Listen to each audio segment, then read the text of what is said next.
Pemirsa, Presiden Amerika Serikat Donald Trump memperpanjang gencatan senjata dengan Iran. Namun di saat yang sama, AS tetap melanjutkan blokade militer terhadap pelabuhan Iran.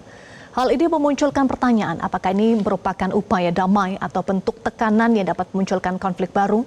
Kami akan membahasnya bersama dengan warga negara Iran yang juga dosen University of Qom Iran, Qasem Muhammadi. Assalamualaikum, selamat siang waktu Iran, Qasem. Assalamualaikum warahmatullahi wabarakatuh. Selamat siang.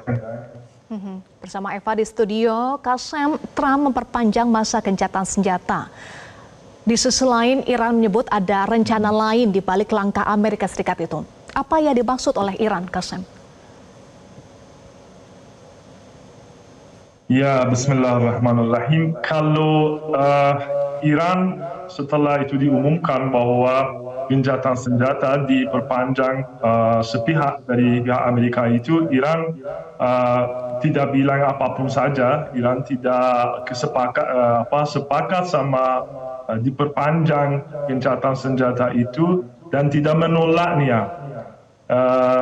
Karena kalau pemahaman Iran itu mengenai kondisi sekarang, mereka tidak serius dalam masalah perundingan atau bahkan masalah gencatan senjata berdasarkan informasi yang sekarang ini kita dapat dari perkembangan di Teluk Persia itu dan pangkalan-pangkalan Amerika juga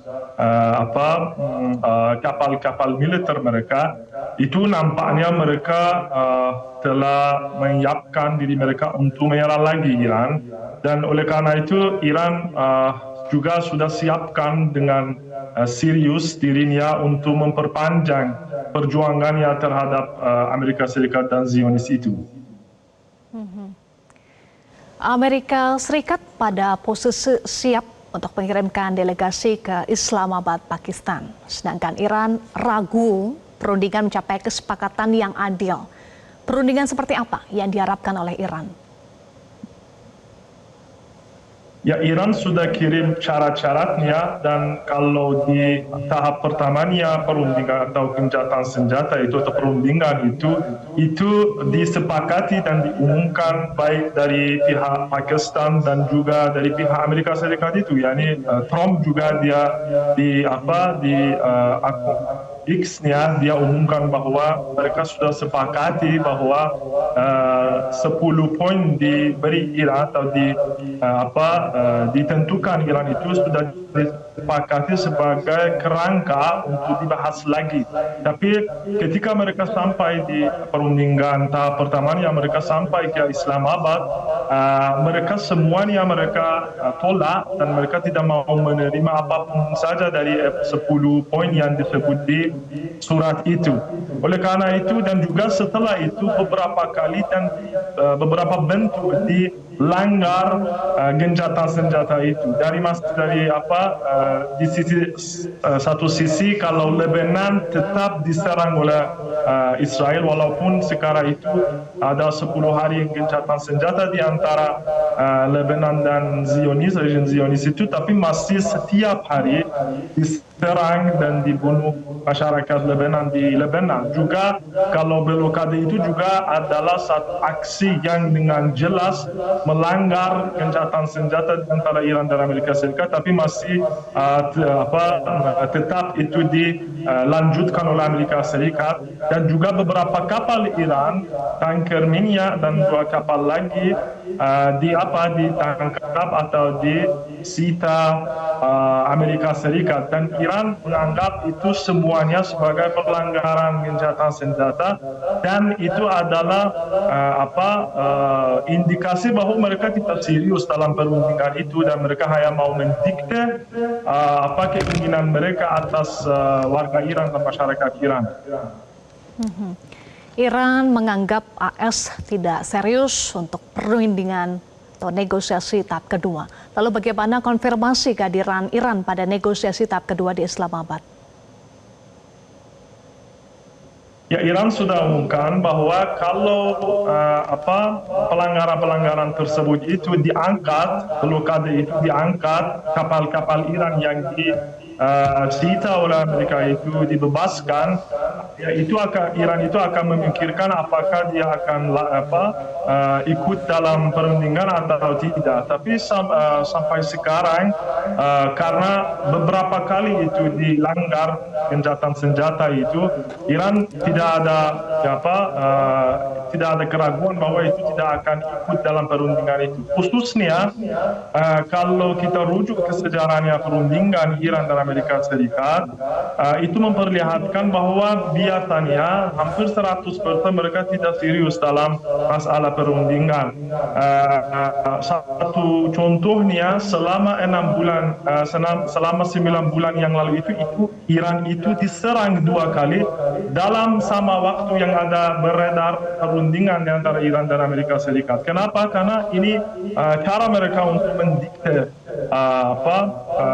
tuntutan mereka. Biasanya mereka tidak mau untung itu kembali ke dua pihak, hanya pihak mereka yang mereka mau utamakan dan diuntungi di perundingan. Dan oleh karena itu Iran itu dari pihak masyarakat, dari institusi militer ataupun pemerintah, mereka hampir pasti bahwa kalau perundingan itu tidak akan berhasil. Dan oleh karena itu Iran dari sekali lagi di sisi masyarakat dan juga militer sangat siap untuk melanjutkan perjuangannya terhadap agresi. Kasem, situasi ketegangan di Hormuz belum menunjukkan ada deeskalasi. Apakah Iran masih akan melawan blokade Amerika Serikat? Ya pasti, kalau pemirsa terhormat ingat beberapa kapal Iran itu disita oleh Amerika Serikat dan dan Iran sudah umumkan bahwa kami itu juga akan balas. Hari kemarin pada paginya kita dapat informasi bahwa ada 3 kapal yang dimiliki baik Amerika Serikat atau rejim Zionis yang disita Iran. Ada 3, satunya bisa lari keluar Selat Hormuz, dua yang lainnya disita oleh Iran dan sekarang berada di perairan Iran. Dan Iran juga sudah umumkan bahwa Iran tidak akan diam saja kalau sekali lagi diserang atau disita kapal-kapalnya. Juga mengenai masalah Trump itu sudah dia umumkan bahwa itu akan membuat Iran itu rugi dalam masalah ekonominya kalau blokade itu.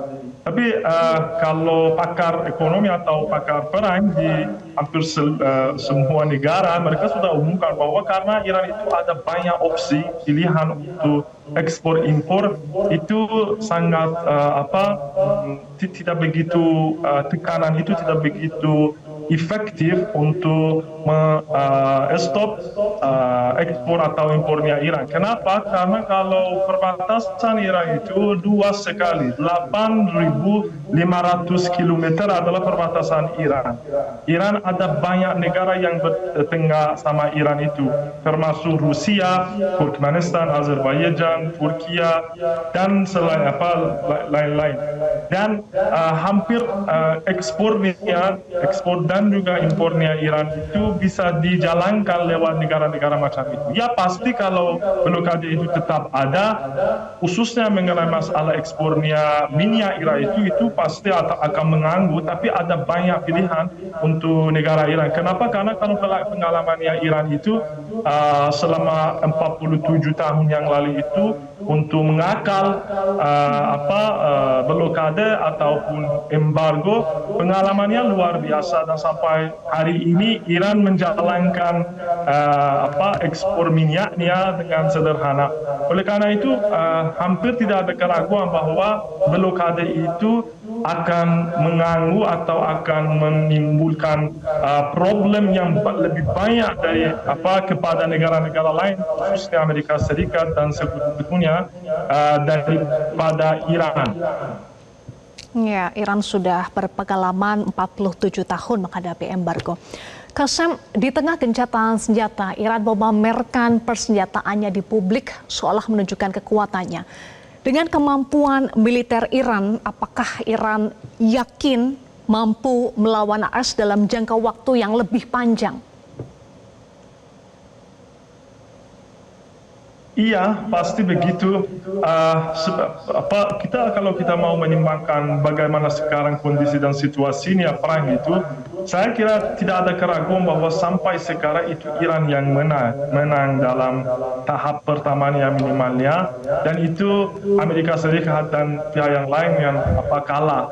Dan karena Iran itu pasti kalau diserang ya pasti akan ada problem, ada kerusakan kalau ada serangan dari pihak yang lain. Tapi Iran sudah perlihatkan bahwa resistensinya Iran dan resiliensinya Iran itu luar biasa.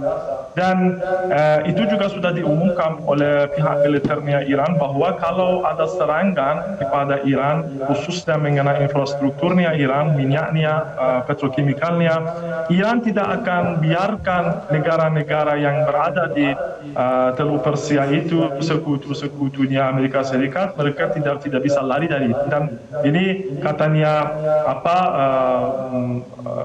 Jenderal Jenderal Angkatan Aerospace-nya Iran, bahwa Iran tidak akan biarkan negara-negara yang berada di Teluk Persia itu untuk mengekspor satu tetes minyak kalau Iran itu diserang. Dan mereka tahu bahwa Iran serius dalam itu, karena itu sudah dibuktikan selama 38 hari pertamanya perang ini. Baik, terima kasih Kasem Muhammadi, dosen di University of Qom Iran, sudah bergabung bersama kami di Metro hari ini.